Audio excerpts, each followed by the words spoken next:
guys, it's me, Omega Mud. Today we're diving into the Weapon for 998, the explosive action comedy that wrapped up one of the Hollywood's most iconic body cop franchise. Directed by Richard Donner and starring Mel Gibson and Danny Glover, The Weapon 4 brings back the classic duo, Martin Riggs and Roger Montreal, for one last wild ride.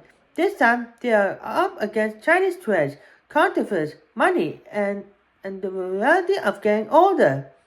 Let's read it out. So let's start with a quick rundown of the pilot.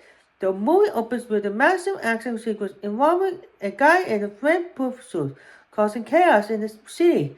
Riggs and Montreal, as usual, handle the situation in their, let's say, unconventional way.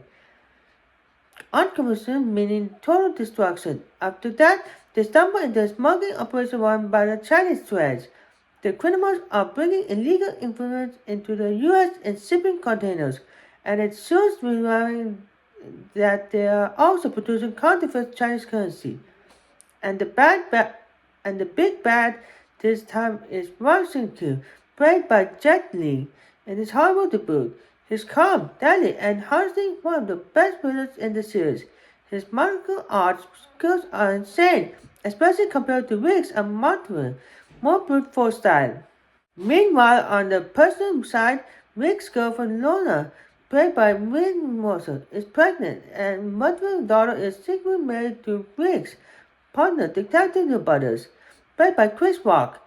So you have got this mix of family drama, comedy, and non-stop action.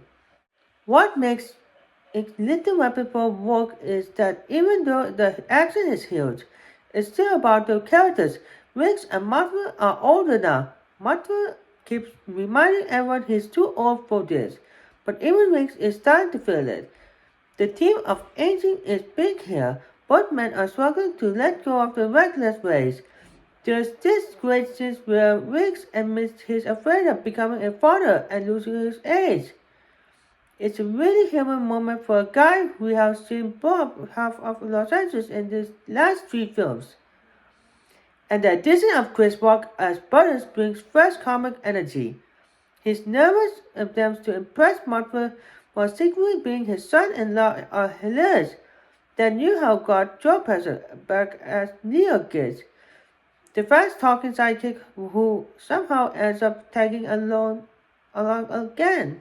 Leo's role isn't as a big time, but he still delivers that signature comic relief. There's a random story he tells about the pet frog, Froggy, that ends up surprisingly emotional. It's silly, but it ties into the mood overall theme about loyalty and family.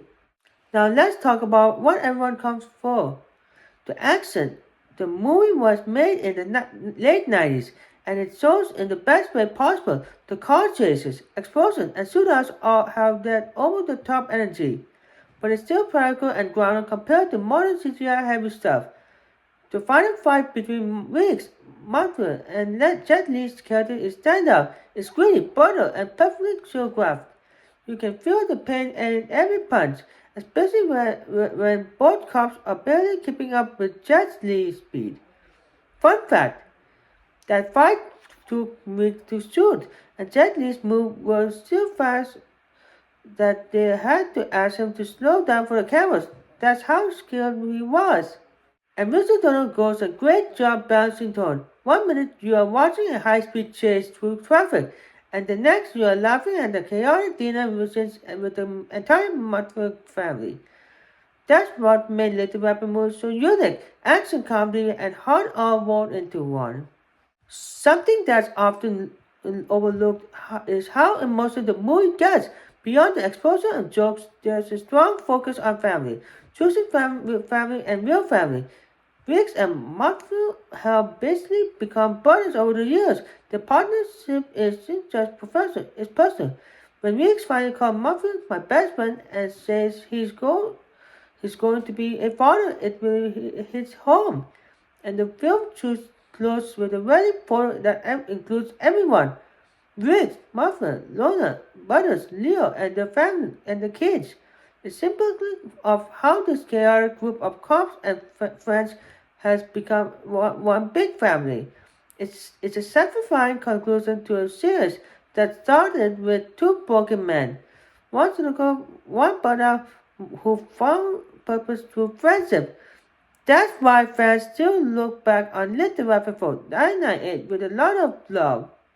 Not everyone was thrilled when it came out. Critics said the plot was messy and overstuffed, and they was wrong. It's juggling too many characters and storylines at once. But it's still the entertainment as much. It grossed over $285 million worldwide, making it the highest earning film in the franchise, and even with its flaws, it has that classic 90s action feel you don't really get anymore.